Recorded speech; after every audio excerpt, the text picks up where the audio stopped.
Thinking back to my first live stream concert and the many concerts available on YouTube to watch, I've noticed a growing trend amongst the mainstream pop artists that kind of has me concerned about what will come of the in-person experience, and that is what I want to talk about with you all today.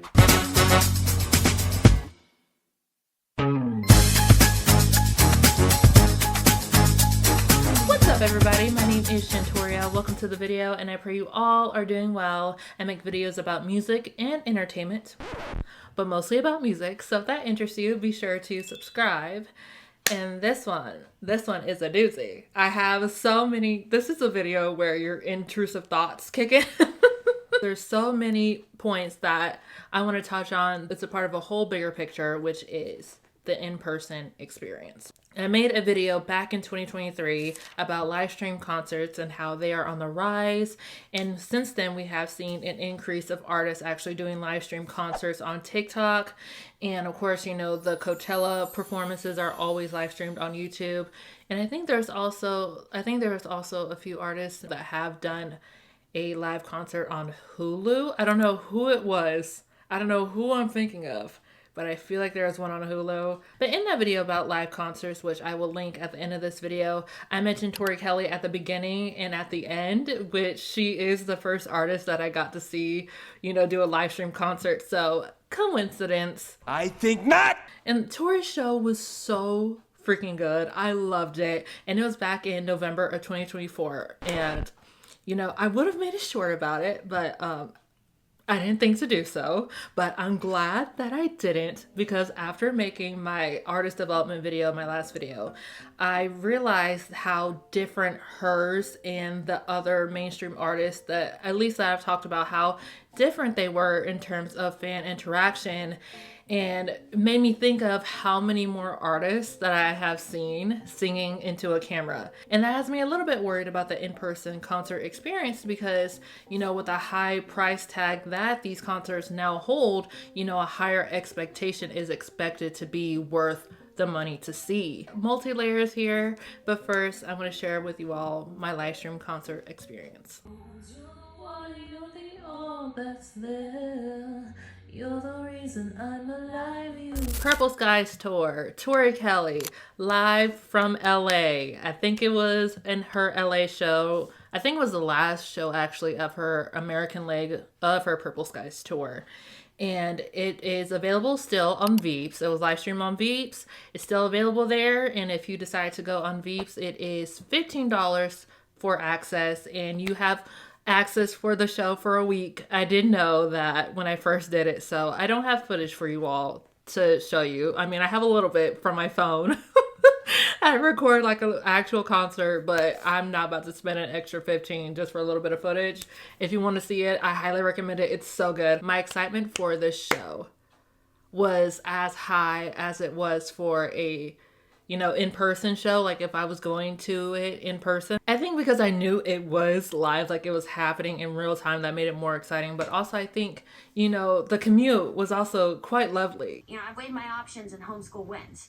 I mean, you can't beat the commute. Fair enough. I didn't have to get dressed and then go somewhere and then drive at night because, you know, I don't see well at night. I'm an indoor gal. I like to be inside. I'm happy at home. You know, my adventures are going to the grocery store and going to the movies. That's my adventure for the day. Maybe in a little bit of shopping in between, but typically I like to be at home. And so I was very happy about this live access, live concert experience. Even waiting in the queue kind of just built up anticipation for the show. And I think the highlight for me was, at least about the experience itself, not necessarily the concert just yet, it was the protection of my ears, because as you will hear in a few other videos that I've made, but also especially in my first video about live stream concerts, we'll treat this like a part 2, my hearing got messed up at the last live concert that I was at. And so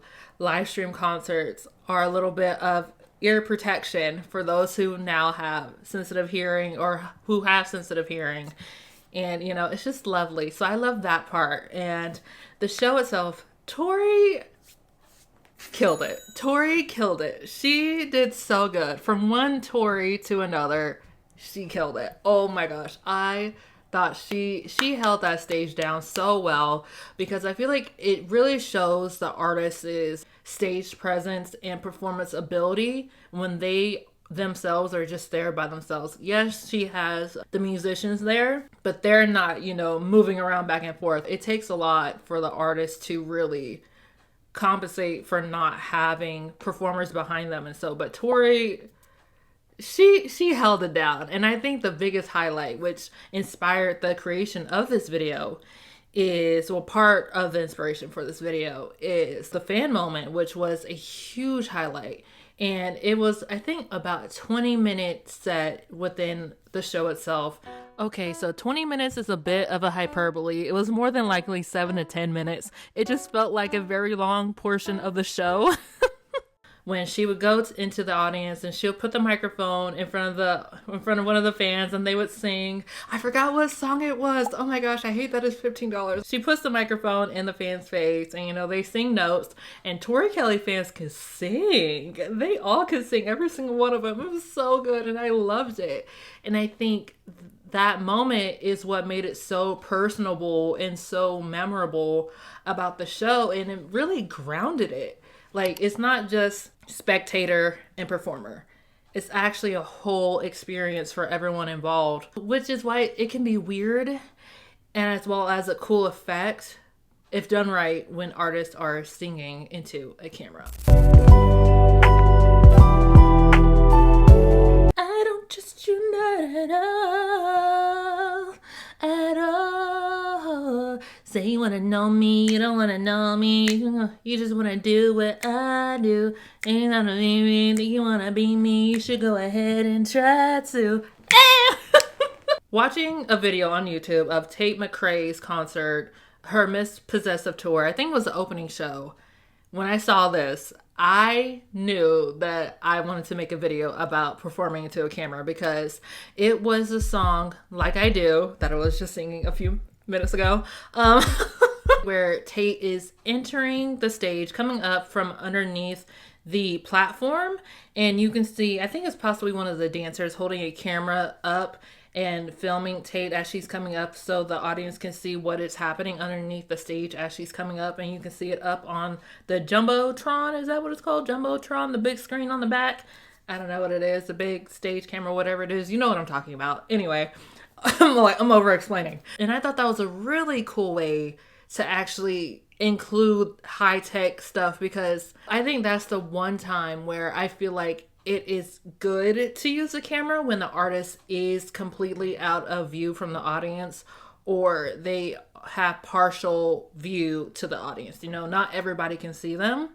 And Tate is one artist I talked about in my artist development video. I was very disappointed about the costuming and the show itself. Like, it was just, I was hopeful, so hopeful about the costuming, and I just had to give that, because I was really hopeful, and it made me sad. I was like, no, I was hoping for good costume, because like I said, I feel like Tate is really capable of that, and I'm gonna leave my thoughts on that here. But if you want to hear more of my thoughts about it, check out my artist development video. But the other artist that I also talked about in my artist development video, who also is relevant here in this video, is Madison Beer, which she had her, was it Silence Between Songs? What is it called? Her spinning tour last year. And she also had a song where she sang in front of the camera, which was, I think, Tyler Durden. Except for this song, she was actually fully facing, the side of the stage where like you couldn't, like, she's not facing you, which to me completely disengages the audience, and I'm off somewhere else just talking. That's a perfect time to go to the restroom. Like, I don't want to watch the screen when I could see you right there singing. That's my biggest pet peeve. I think it's also because I grew up in choir, and I also did step team in high school. And, we were taught to not, turn away from the audience. But also, I think I took one theater class in middle school, and we were told, not to put your back towards the audience, or to always be facing in some way to the audience. Because I feel like the moment the artist turns their back, something dramatic typically is about to happen, or they go boom. During her North American leg of her tour, she sang into the camera for the song Stained Glass. Another example of this is Olivia Rodrigo and for her guest tour where she had a camera in the stage, and that is great for Netflix. However, as an audience member, you know, a spectator, it's a little weird to watch.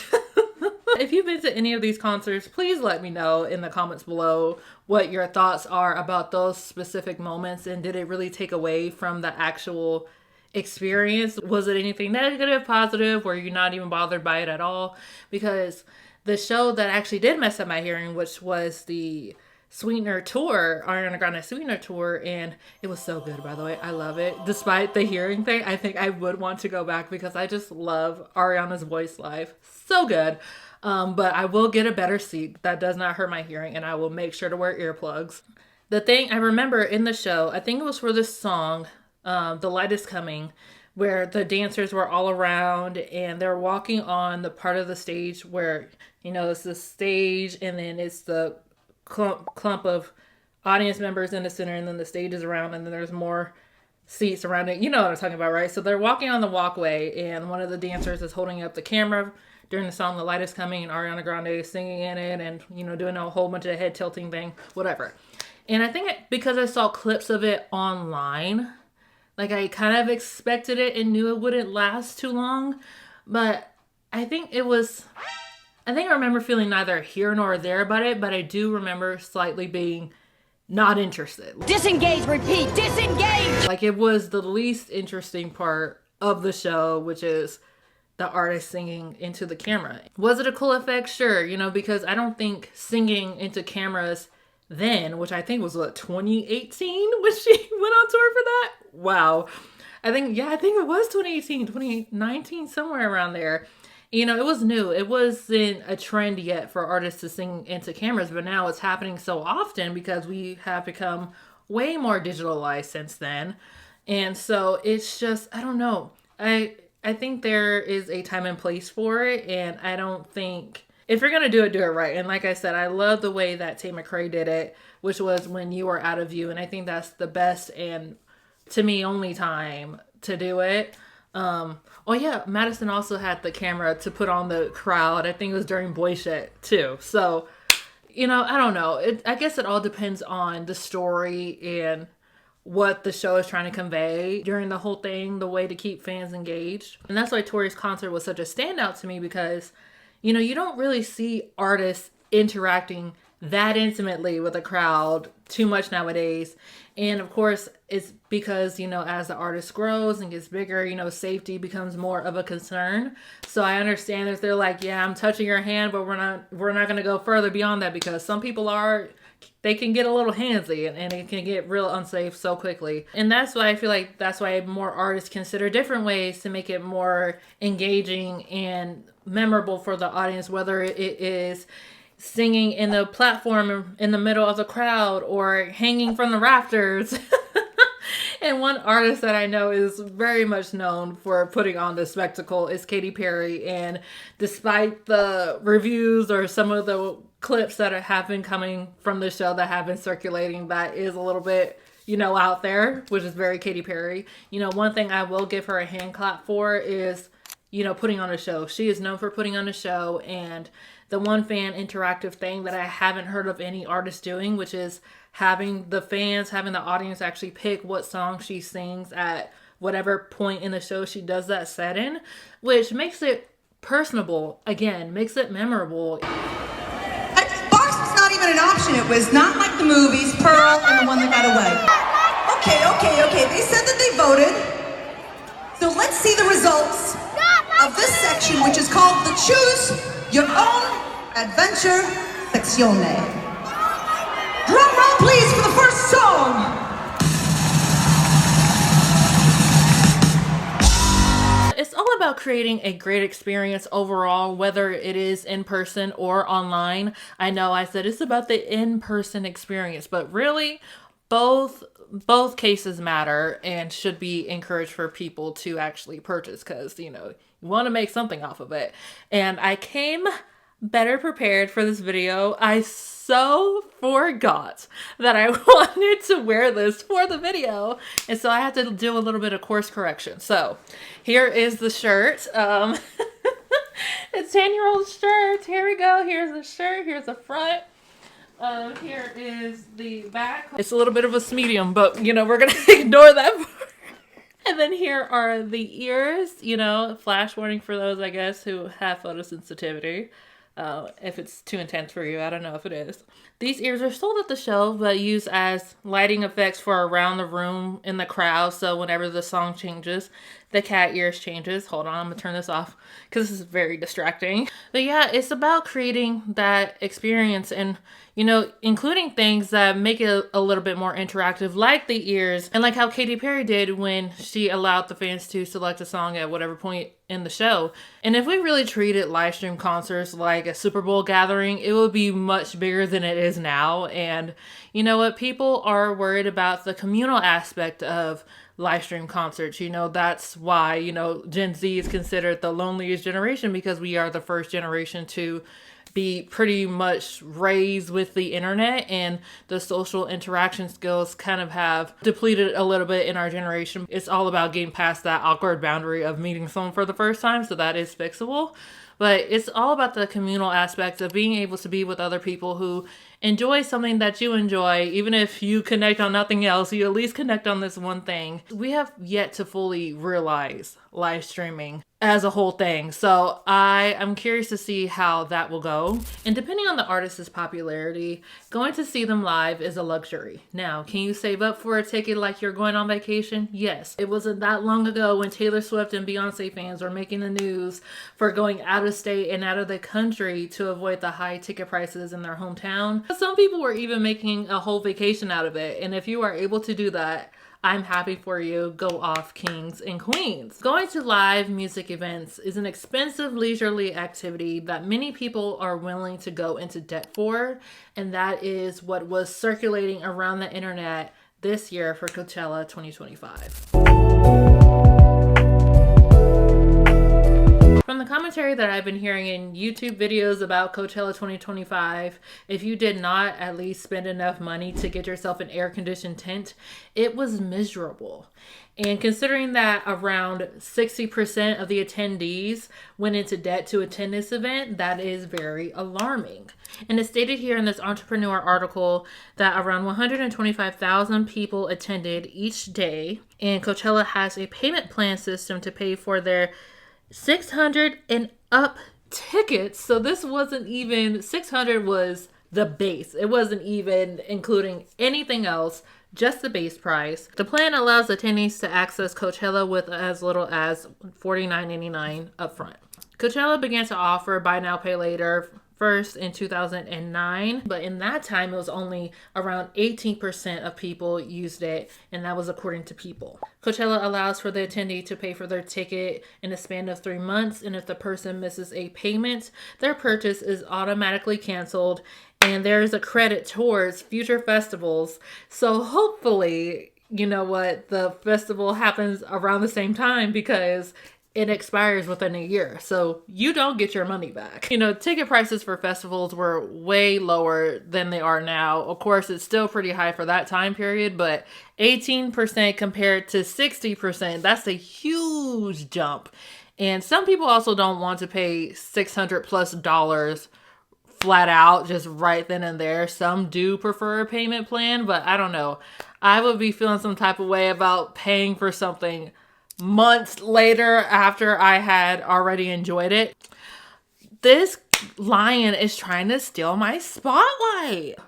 Get your own show. Get your own movie.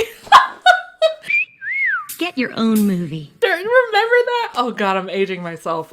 Now this is just about the music festival Coachella, but there's another article here that I have pulled up about buy now, pay later for attending concerts. As you can see in the Civic Science article, there is a growing trend of people using buy now, pay later options to attend concerts this summer. And currently there is 12% of those planning to purchase event tickets are very likely to use buy now, pay later options at checkout, while 24% are somewhat likely to do so. That's over 1/3 of respondents considering considering taking on debt to see the performers they love. And this is an expansion of the over 6 months, you know, who is more willing to pay for buy now, pay later. And of course, it's those around my age demographic, Gen Z, and it is also millennials who are more willing to go into debt to go to concerts, which is not surprising. It's that fear of missing out that is really the issue here, I feel like. However, you know, it's not too bad here, because with economic uncertainty,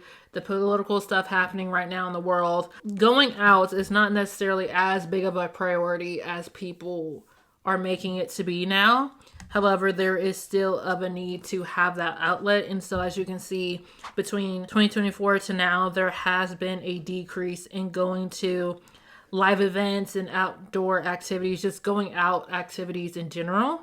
How many live concerts or performances do you plan to go see this summer? There is a large percentage of no's here in blue, but there's also a lot of the green here where many people are planning to attend at least one or two this summer. Going to see one or two concerts a year or every 2 years seems reasonable to me, you know, because that's something that, like I said before, you can save up for to go to, so that's not crazy. This is just the buy now, pay later options, actually. And you know, this isn't even tapping into people using credit cards to pay for concerts, which, as we can see here, is around 44% of concert goers planning to use their credit card rewards, points, or miles to attend concerts. But again, you know, with the times now when everything is so expensive, going out to a live concert is such a luxury, which is why I feel that the live stream concerts is a huge, huge financial savings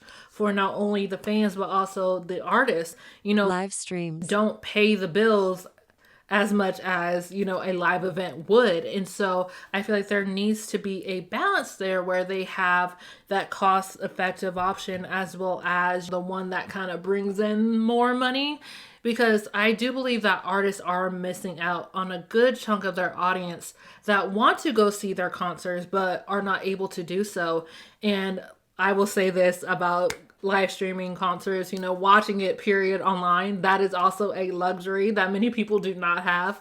Many parts of the world do not have access to internet cell service. You know, this is very much a first world problem. But for those who are not able to go to the concert that day but have internet access, they can at least watch it from their computer and still watch the show and have an experience. Is it the same as going to a live concert? No. But I think the only main difference is the atmospheric thing, the ambiance. You're not having someone here next to you, in front of you, all around you, screaming at the top of their lungs at the stage directed. You're not in a loud amphitheater of sound, which to me is lovely. Again, you can't beat the commute.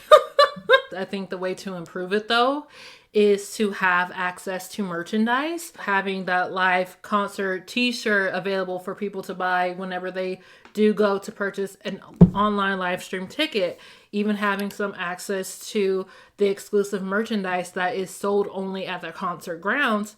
And of course, for this option to happen, you know, artists have to invest more into merchandise and having more of stock available, which is a huge gamble for them. So I don't know how willing they would be able to, but of course someone has to step out and be the first to do it to see that it is successful, because I truly believe that we have yet to see the likelihood of how big live concerts can be, because clearly from Twitch streams, people are willing to sit there for hours and hours watching someone in real time, playing games, doing commentary, going to the grocery store, living their best life. They are willing to watch them do that for hours online. And why can't artists also lock into that, I guess, market? They also need to be able to access that market and learn how to capitalize on the market. They're missing, I feel like it really is untapped potential to see what artists are able to do and willing to do in terms of being able to allow more of their audience be able to see them live, access them as much as possible in terms of live shows and everything. So again, I love live concerts. I love them so much. And I think that streaming concerts is another great option. If artists just choose to do one show or two shows where they have that option for people to actually see the show online.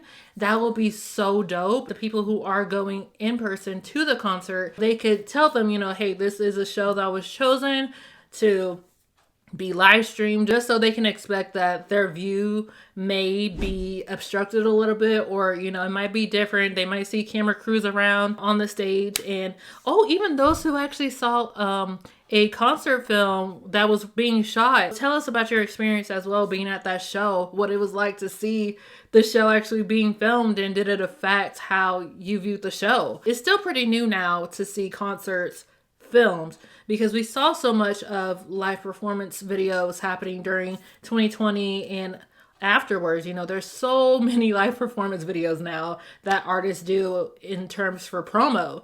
So it will be really interesting to see how this plays out, and if they are willing to do one or two shows that are chosen during tour, or will they do something that is separate, a separate entity on their own, that they do one or two, maybe three shows live streamed, like how Madison Beer did have a live stream show. I think she had 2 day. I think it was a 2-day one. There's something to say about the in-person experience that is so memorable and so just not easy to replicate, because this event will no longer happen again. You get to say that you have experienced it, you were there. It's not like the Woodstock 99 event, you know. I'm glad that's not something that happens anymore. I highly recommend that you watch that documentary on Netflix, because it is wild.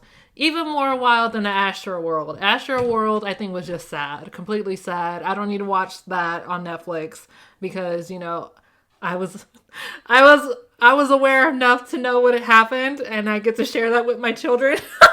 But there's something to say about the in-person experience that cannot be replaced. But there's also something to say about the reality of the situation as well, that just because you're not there doesn't mean you still don't, you know, I guess it's just a different way to experience it. It's not a replacement. It's just an alternative method, another way for you to experience it in real time. If they have it available for a week and it goes away and then they put it up on Netflix or something, I think that's also a way to have it as a time capsule of, wow, you know, I was there. I get to see what the cameras also captured in different parts of the event that you didn't see or didn't know happened. And so I think that's what also makes it memorable. Some in-person things that happen at concerts, like the silent challenge, especially the one that happened with Madison Beer and during her tour last year, totally iconic. Shut the fuck up! If artists do not meet the benchmark that they were hoping to hit for their tour, they can at least do a live stream concert to make up for some of the revenue loss. So that is one great part there. Are there lower price seats for shows? Yes. It's all about, I guess, how badly you want to go in person as well, but you shouldn't go into debt for it. And I think that's part of why I want to encourage the live streaming space, so that people don't feel that pressure, that fear of missing out, also of not going to the concert and missing something. So I don't want people to be tempted, you know. It's going to the concert is not everything, but I also understand, you know, wanting to go to something that you also enjoy or want to hear the music live. That's an experience that shouldn't be not an option for someone who wants to do it if they can't afford to go, but not really afford to go. Like, they want to go, but they can't afford to go. Like, it's just out of their reach price wise. Cater to all different parts of your audience that want to see you but aren't always able to see you. It's so cool. It's so amazing. And you know what? I'm cool either way as a person. I don't really need to go to a physical concert to feel like I've experienced it or just to love it. I just love performances in general. And I think ever since taking classes, I watch concerts differently now. And so it's not me watching it out of enjoyment. It's me actually learning and taking in things, you know, taking notes. It's not necessarily I'm there to enjoy it. Like I'm loving what I'm seeing, but I'm also learning at the same time. I'm making notes. I have thoughts of things that I would do differently, things I would do, things I would change, how I would make it my own. So it's a whole different experience happening here. So I don't mind in person or at home. Like I said, I'm a homebody, so I'm Gucci either way. I did a whole video on Livestream concerts right here. I'll put it up at the end. So you all let me know your thoughts about Livestream concerts, the in-person experience, and buy now, pay later. I know it's all a lot, but it all goes through my mind daily because as a person who is studying music business and a whole bunch of it is marketing and being able to cater to so many different parts of your audience to be able to be able to access different revenue streams, revenue avenues is so important as an artist for me to learn and, you know, for me to also put this information out there as a fan, as a consumer, and as a, hopefully praying to God, soon participant in the world of artistry and music because, you know, if I'm able to put these avenues and say, you know, what fans would want out there, you know, I'd love to. So let me know your thoughts in the comments below. I pray you all have a blessed rest of your day and have an awesome rest of your week. Peace out.